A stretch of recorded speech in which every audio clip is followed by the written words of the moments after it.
Hi, it's Meryl Goldsmith, and we are behind the scenes at the Industrial History Center. And with me is the Amesbury Carriage Museum Executive Director. We're all one big happy family between the museum and the Industrial History Center. And John Mayer is here, and we're standing in front of one of the most beautiful features here at the soon-to-be Industrial History Center, this amazing brick wall.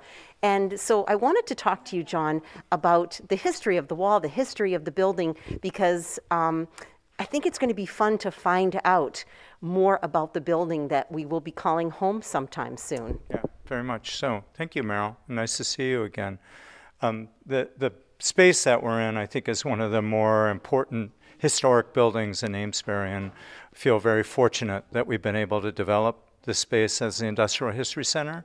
And for me, as a student of industrial history, this space has so much to tell about Amesbury. And you're absolutely right. Looking at the brick wall behind us is a way that we can read evidence of change that happened here over time.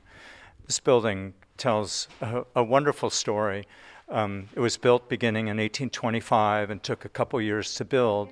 And in this space, they were making textiles. They were making textiles until 1912. After that, they made bodies for automobiles. And then after that, the Bailey Company used this building as one of its manufacturing plants. And they were one of the larger employers in Amesbury in the mid-20th century. And then in 1983, Greg Jardis and the Jardis family took over this building, and today it's home of Amesbury Industrial Supply.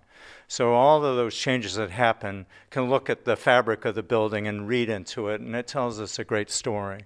And what's behind us this looks like it was a window, and you can see a little bit of a header and brickwork and infill that reflects the change. But when I look at this building, I can see so many things that are part of that early history and the way it's been used. And I think it's quite incredible. It's a really wonderful space, and we're very fortunate to have access to it and use it for our project. This is Mill 2. And there are mills that are named, that names were changed over the years, but this is Mill 2. Can you talk a little bit about that? So originally, when this building was constructed, again, beginning in 1825, it was owned by something called the Salisbury Manufacturing Company. And they were founded in 1820. Their first building was called Mill Number 1. They were very creative in their naming. Mill Number 1 is on the location of Ben's uniform. And in fact, that building has the frame, the foundation that was there in 1820. So we celebrated this year the 200th anniversary of Ben's uniform and Mill Number 1.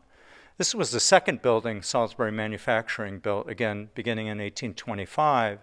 The third building, Mill Number 3, is today the home of Vidia Chocolate, and it used to be, I guess it's Yoga Smith, and Code and Circuit is there. That building was Mill Number 3. It was built in 1848, and then became part of this larger company and had a new number assigned to it.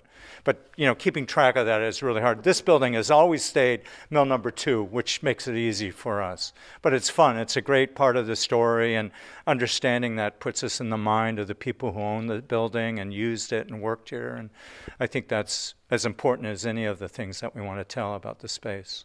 So it's cool inside, it's cool outside. And there's this very interesting feature outside with an autographed brick. Yeah.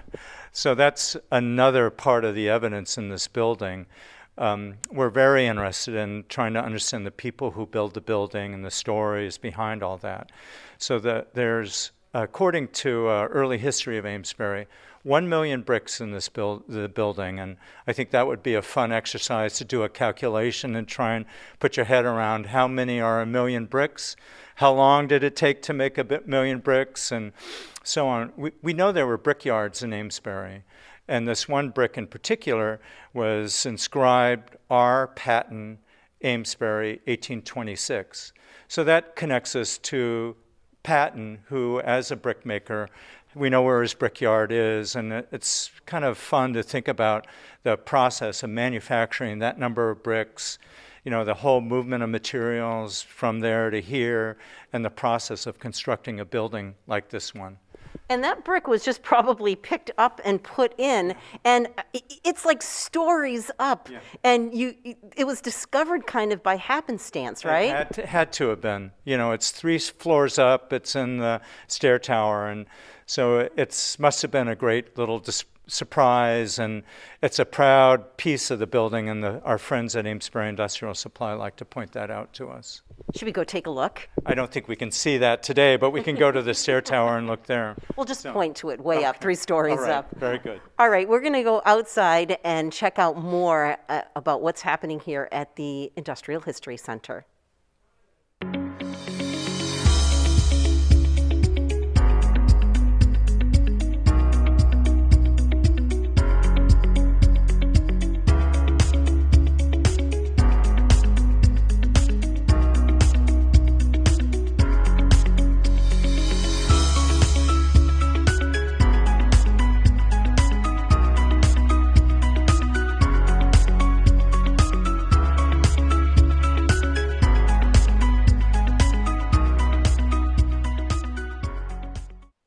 You know, John, I think we could wander around here for hours and find new things to talk about, and we will get to some of those things, but this is the stair tower. Yeah. This is really interesting. Right. This was the part of the building that helped people get up and down to every one of the floor. So there were not stairs inside. Each mill building would have a separate structure like this, and the stairs would be the way that people would go up and down, in and out of work. And this was probably actually the main entrance into the mill. When the building was built, it faced the mill yard. So workers would come in this door, and it would be up these stairs that they would go to each of the 5 floors to find the place where they went to work. So as I'm here in this space, it's almost like you can hear the sound of the workers that were coming in and out every day. And I just think that that's such an important part of our opportunity to share the personal history of people who were here in Amesbury working in these mills. Have you been up all 5 stories? Yeah. We're very interested in how this building worked, and I think, as I mentioned, you know, we know that it changed over time. First, they were making textiles here, and in fact, the whole story of textile making wasn't a fixed thing. It changed from the period in 1825 when it started, and by 1912 when it ended, the building was still making textiles, but the whole system was quite a bit different. They were using wool here and then cotton. There was even a brief period where they experimented with silk as a fabric to use in the mills. And we know nothing about that, and it's just one of the more exciting things that we get to explore when we look at the history of this space. Well, thank you for sharing more information about Mill 2 as we continue to go behind the scenes as we look forward to like a spring 2021 opening of the Industrial History Center. Yes, thank you, Meryl. Yeah, that's right in our focus. We're working with our architects and our builders, trying to get construction done. When people have a chance to see this film, our exterior plaza will already be under construction. That's going to happen imminently. So there's just a ton of activity that's underway, and people can find out about the Industrial History Center on our website. We are in the middle of our public phase with the campaign, and we're inviting people to get involved and make a donation and help us make this happen. It's one of the most exciting things that I've ever been part of, and for Amesbury, I know this is a big achievement that we're on the verge with.